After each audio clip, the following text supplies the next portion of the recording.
I can't say the service was up to scratch. It smacked of the conveyor belt. In fact, I wrote to the crematorium. I said I thought the hallmark of a ceremony of that nature was reverence, whereas the word that kept coming into my mind was brisk. Moreover, I added, grief-stricken people do not expect to emerge from the chapel of rest to find grown men skulking in the rhododendrons with tub ends in their mouths. If the hearse drivers must smoke, then facilities should be provided. I'd heard good reports of this crematorium, but I hoped that they would agree with me that on this occasion it had let itself down. Of course, if I'd happened to be heartbroken, I'd have felt much worse. I didn't let on to the crematorium because I thought it might get them off the hook, but I actually didn't know her all that well. I used to see her getting on the 37 and we'd pass the time of day. She lost her mother round about the time I lost mine. She had a niece in Australia, and I have the one cousin in Canada. Then she went in for gas-fired central heating just a few weeks before I did, so one way or another we'd covered a lot of the same ground. I'd spent years thinking she was called Hammersley, which was way off the mark, because her name turns out to be Pringle. There was a picture of her in the Evening Post. She'd been a big voluntary worker, with details of the funeral on the Wednesday afternoon, which is the one time I'm dangling my feet a bit. So I thought I'd get out my little maroon coat and put in an appearance. At least it's an outing. And I was glad I'd gone, but as I say, the ceremony was a bit lackluster and topped off by these young fellas smoking. So I thought the least I could do was write. Anyway, I had a charming letter back from the director of operations, a Mr. Widdop. He said he was most grateful that I'd drawn this matter to his attention, and while he was aware the practice sometimes went on, if he personally caught anybody smoking, he'd jump on the culprits with both feet. He knew I would appreciate that discipline within the chapel precincts presented special problems, because it wasn't always convenient to tear a strip off somebody when there were grief-stricken people knocking about.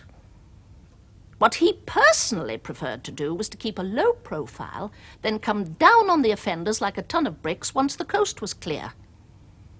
With regard to my remarks about facilities, they had no plans to provide a smoking area in the Chapel of Rest in the foreseeable future, as I must understand that space was at a premium, and top of their list of priorities at the present moment was the provision of a temporary temple for the use of racial minorities.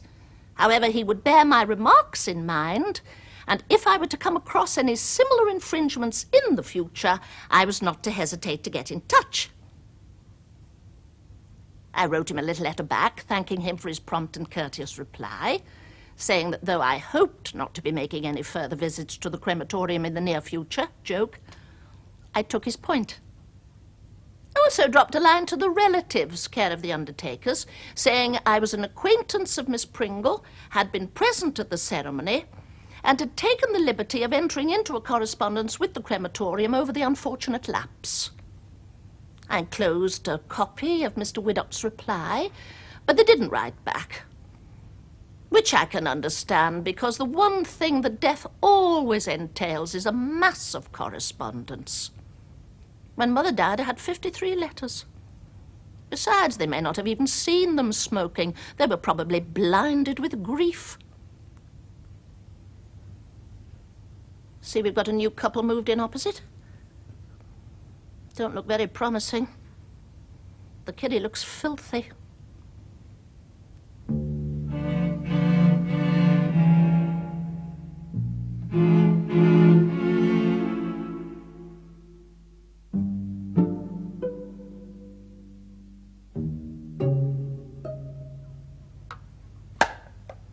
Card from the opticians this morning.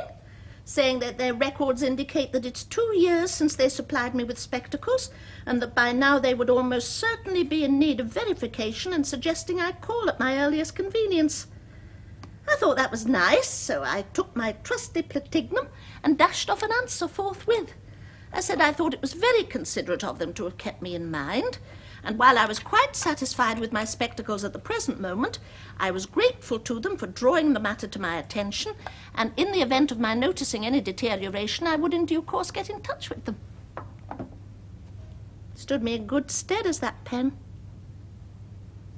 Mother bought it for me the last time she was able to get over to Harrogate. It's been a real friend.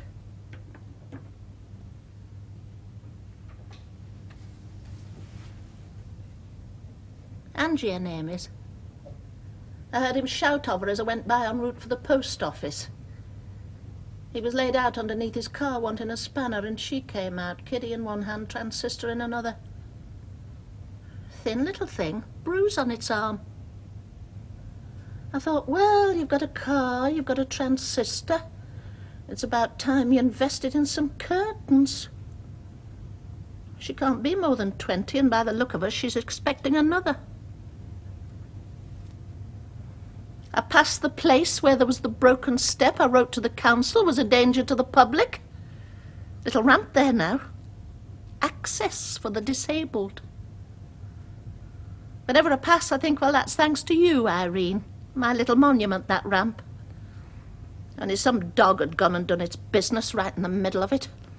I'm sure there's more of that than there used to be. Had a little away day to London last year, and it was dog dirt everywhere. I spotted some on the pavement right outside Buckingham Palace. I wrote to the Queen about it. Had a charming letter back from a lady-in-waiting saying that Her Majesty appreciated my interest and that my letter had been passed on to the appropriate authority. The upshot eventually is I get a long letter from the Chief Cleansing Officer of Westminster City Council, apologising profusely and enclosing a rundown of their highways and maintenance budget. That's been my experience generally. People are only too grateful to have these things pointed out. The keynote is participation. Of course, I wrote back to thank him. Then blow me if I didn't get another letter back thanking me for mine. So I wrote back saying I hadn't been expecting another letter, and there was no need to have written again, and was this an appropriate use of public resources? They didn't even bother to reply. Typical. Just waiting for the paper coming. Not that there's much in it. The correspondence I initiated on the length of the Archbishop of Canterbury's hair seems to have gone off the boil. Till I wrote up to live letters, nobody had actually spotted it. Various people took up the cudgels until there was an impassioned letter from the Rural Dean of Halifax, who has a beard, and that seems to have put the tin hat on it. It's getting dark.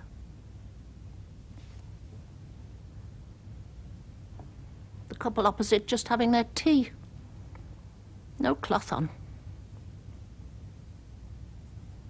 They must have put the kiddie to bed. When I put the milk bottle out, I heard it crying.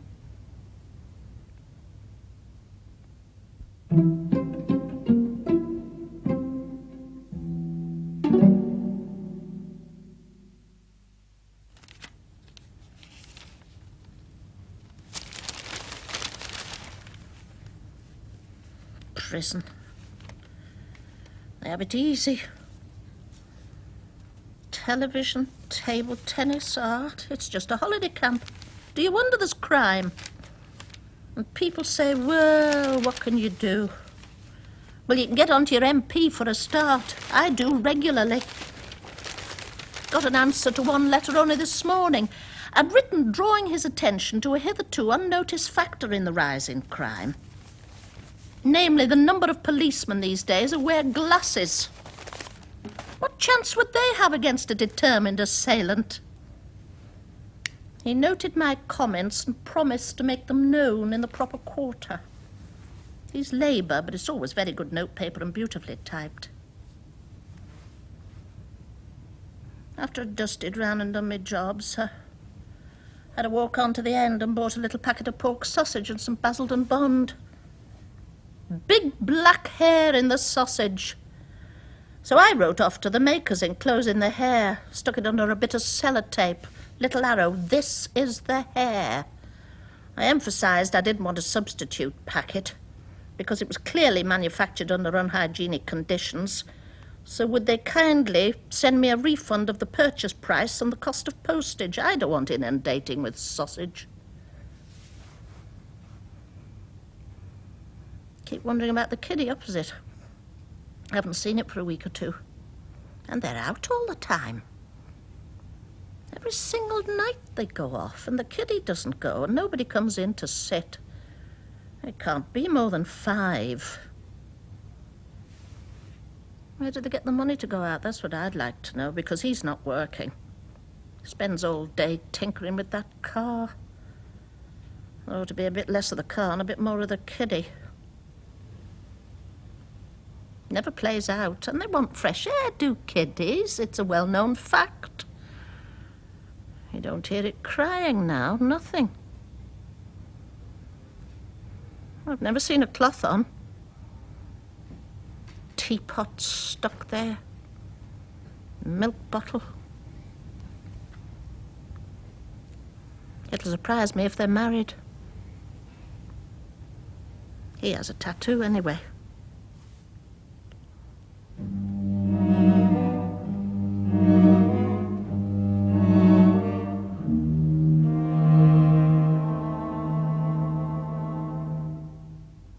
My mother knew everybody in this street.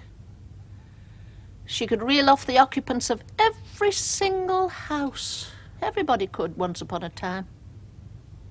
Now they come and they go.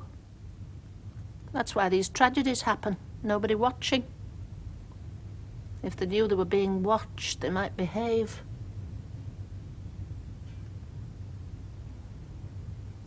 I talked to next doors about it, only there hasn't been any contact since that business over the dustbins, and this other side's Asians, so they won't know what's normal and what isn't. Though I've a feeling he's been educated and their kiddies are always beautifully turned out. Just wish they'd do something about their privet.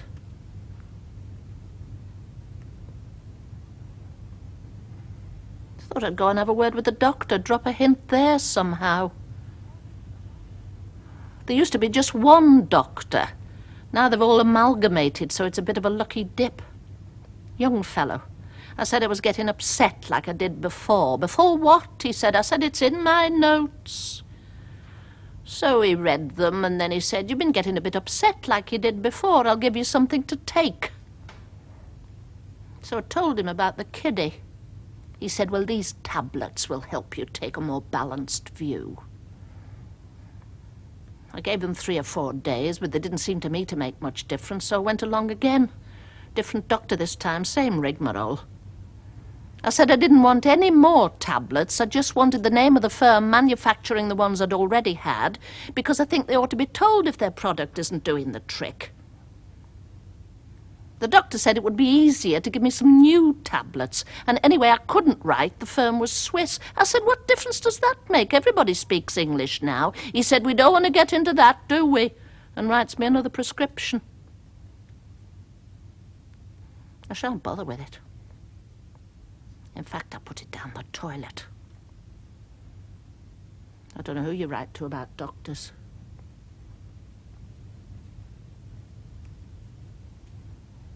After I'd had my tea, I sat in the front room in the dark, watching the house. He's messing about with that car. One of those little vests they have now, without sleeves. No kiddie still. I don't even know their name.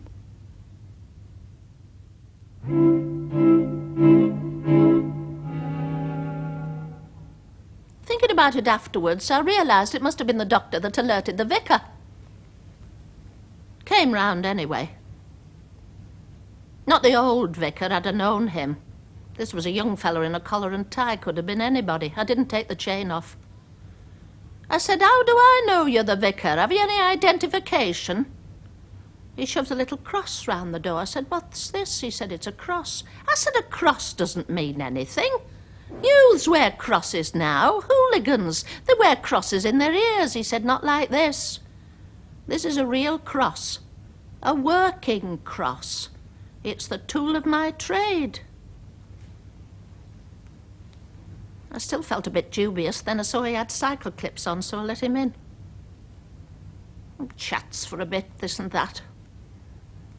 Long time before he got round to God. They keep him up their sleeve for as long as they can, because they know it puts people off.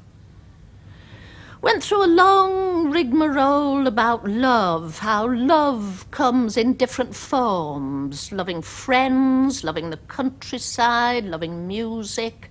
People would be surprised to learn, he said, and I thought, here we go.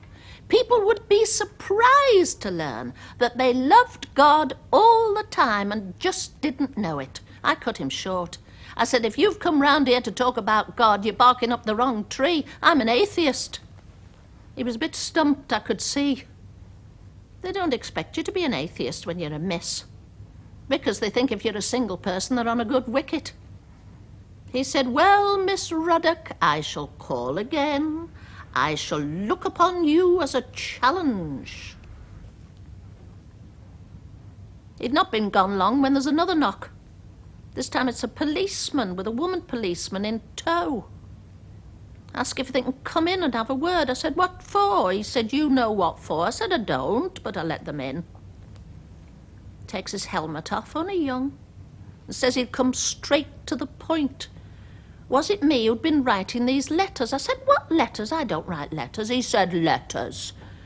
I said, everybody writes letters. I bet you write letters. He said, not like you, love. I said, don't love me. You better give me your name and number. I intend to write to your superintendent. Turns out it's to do with the couple opposite. I said, well, why are you asking me? He said, we're asking you because who was it wrote to the chemist saying his wife was a prostitute? We're asking you because who was it gave the lollipop man a nervous breakdown? I said, well, he was interfering with those kiddies. He said, the court bound you over to keep the peace. This is a serious matter. I said, it is a serious matter. I can't keep the peace when there's cruelty and neglect going on under my nose. I shouldn't keep the peace when there's a child suffering. It's not my duty to keep the peace then, is it? So then Madam takes over, the understanding approach. She said, didn't I realise and appreciate that this was a caring young couple? I said, if they're a caring young couple, why did you never see the kiddie? If they're a caring young couple, why did they go gadding off every night, leaving the kiddie alone in the house? She said, because the kiddie wasn't alone in the house. The kiddie wasn't in the house. The kiddie was in hospital in Bradford, and that's where they were going every night. And that's where the kiddie died on Friday. I said, what of neglect? She said, no, leukemia. He said, you better get your hat and coat on.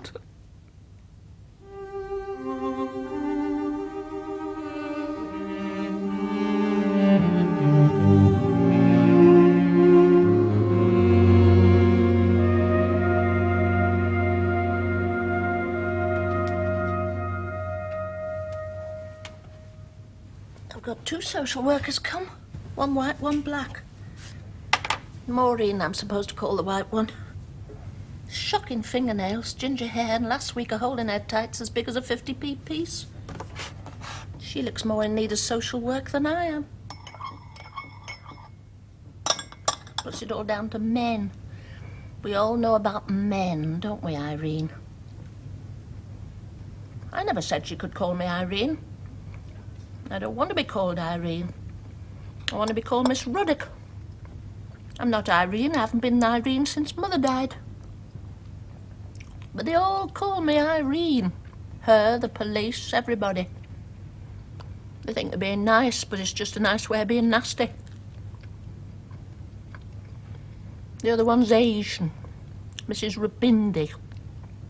Little red spot on her forehead, all that. Sits, talks. She's right enough. She said I'd be useful in India. You can earn a living writing letters there, apparently. They're all illiterate. Something daubed on her door last week. She says it's what you get to expect if you're Asian. I said, well, there's all sorts gets chucked over my wall. We sit and talk. Oh, she's a bit of a boring woman. I tell her I love my mother, and she tells me how she loved her mother, and I tell her I'm frightened to walk the streets. She tells me how she's been attacked herself. Well, it doesn't get you any further. It's all me too. Social work. I think it's just chiming in.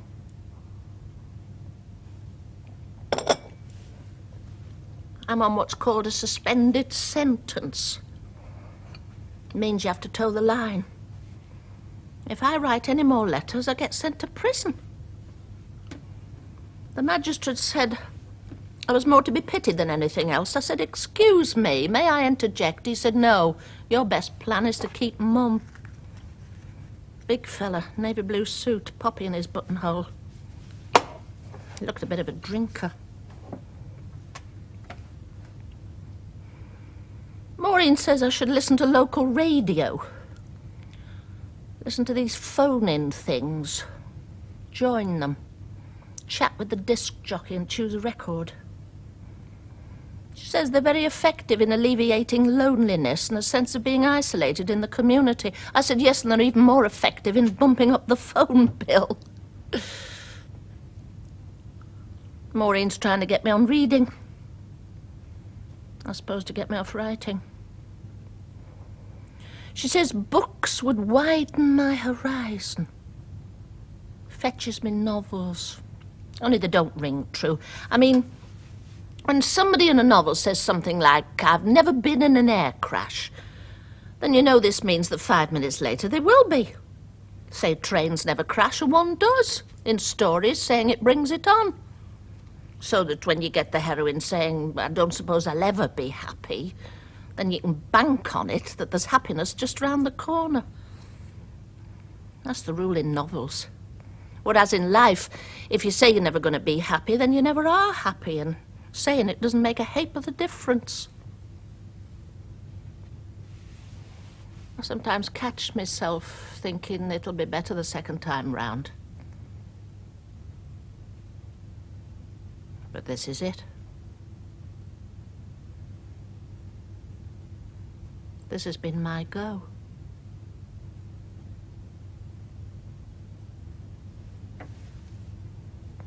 New policeman now.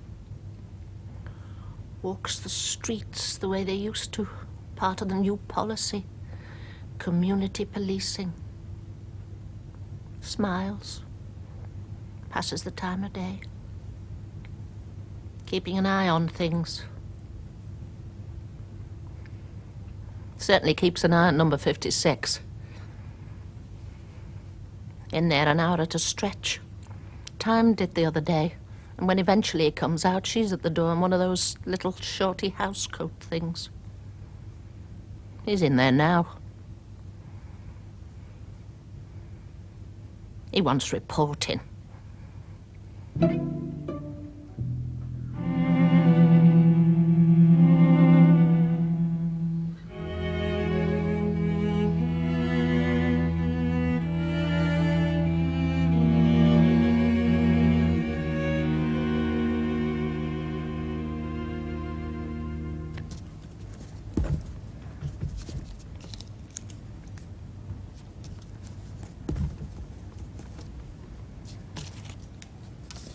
I ought to be writing up my diary.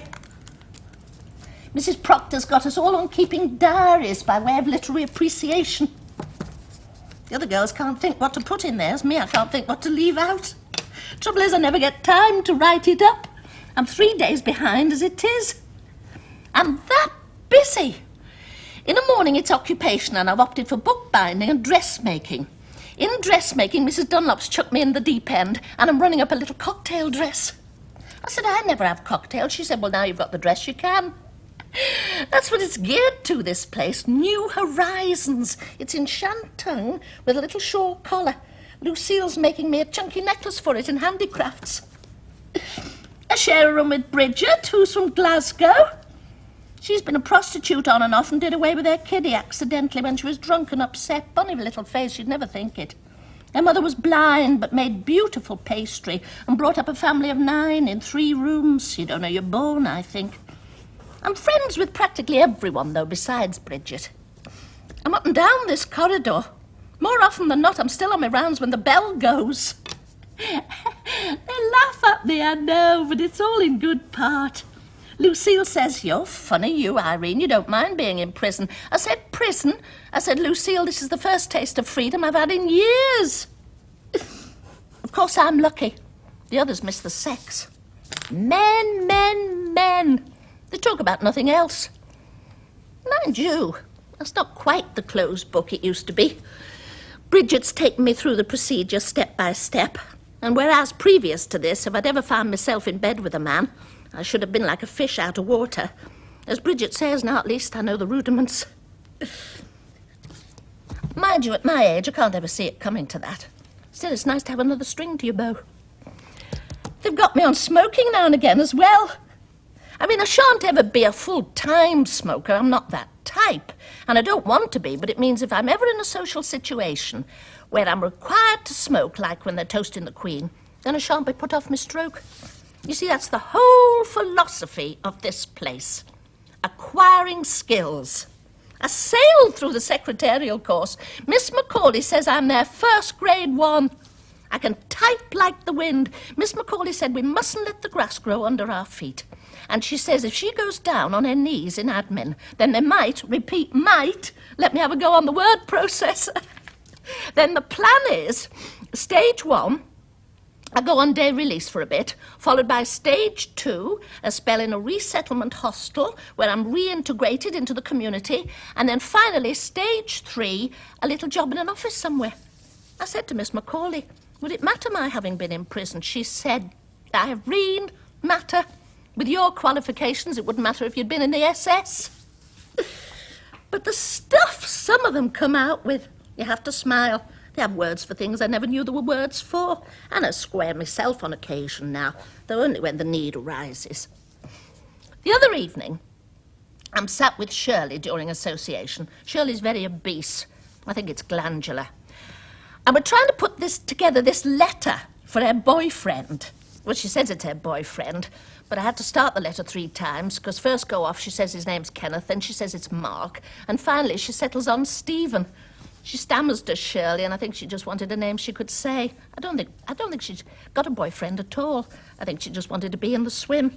She shouldn't actually be in here, in fact. She's not all there. But apparently there's nowhere else to put her. She sets fire to things. Anyway, we're sitting there in her room, trying to concoct this letter to her pretend boyfriend, and in waltzes Black Geraldine, drapes herself across the bed, starts chipping in, saying, was the boyfriend blonde? Did he have curly hair? They're nasty personal type questions she should know better than to ask Shirley, and Shirley's getting confused and stammering, and Geraldine's laughing. So finally I threw caution to the winds and I told Geraldine to piss up. Geraldine screams with laughing, goes running down the corridor saying, do you know what Irene said? Do you know what Irene said? And when she'd gone, Shirley said, you shouldn't have said that. I said, I know, but sometimes it's necessary. She said, no, Irene, I don't mean you shouldn't have said it. Only you got it wrong. It's not piss up. I said, well, what is it? She said, it's piss off. She's good-hearted.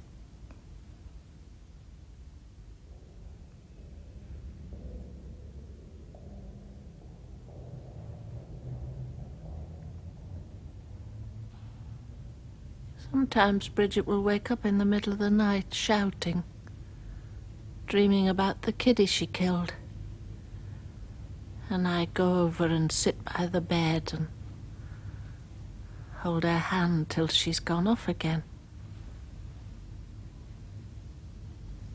There's my little clock ticking.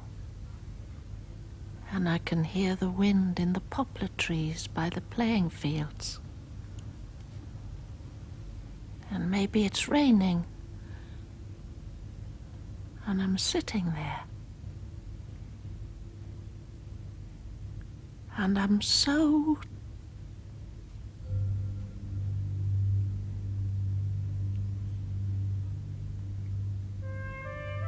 happy.